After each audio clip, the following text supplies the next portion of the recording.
Republic বাংলার লাগাতার খবরের জের আলিপুর চিড়িয়াখানার জমি বিক্রির যে টেন্ডার ডাকা হয়েছিল সেই টেন্ডার ইতিমধ্যেই বাতিল করলো কর্তৃপক্ষ। হাইকোর্টে যে জনস্বার্থ মামলা করা হয়েছিল সেই মামলার শুনানির আগেই টেন্ডার বাতিলের সিদ্ধান্ত। বাংলাতে আমরা শুনেছিলাম আবাস চুরি হয়, মিড ডে মিলের ডিম চুরি হয়, কয়লা চুরি হয়, গরু পর্যন্ত চুরি বা পাচার হয়।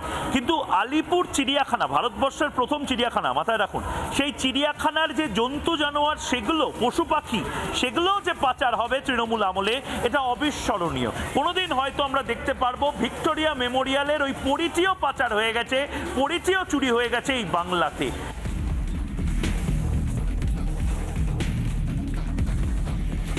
হ্যাঁ, ঠিকই শুনছেন, মমতার জমানায় আলিপুর চিড়িয়াখানায় পশু পাচারের মতো চাঞ্চল্যকর অভিযোগ। নেপথ্যে চিড়িয়াখানার জমি বেচে দেওয়ার ছক। রিপাবলিকের টানা খবরের জেরে আপাতত সে ঘুরে বালি।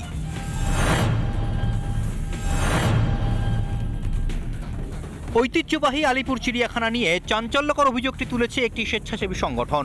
তাদের দাবি, 1 বছরেই গায়েব হয়ে গিয়েছে 321টি প্রাণী।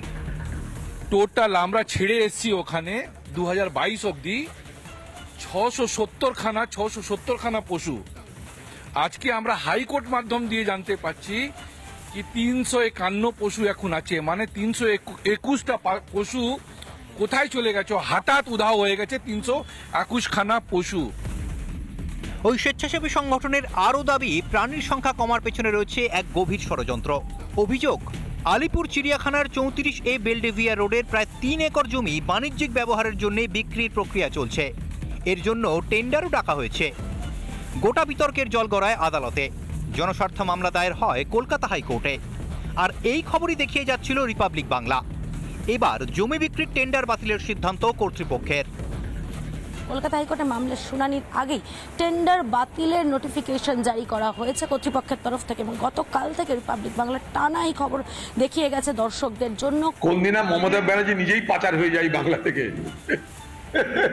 সবই পাচার হয়েছে, ওদের মুখ্যমন্ত্রীরা পাচার হয়ে যায়।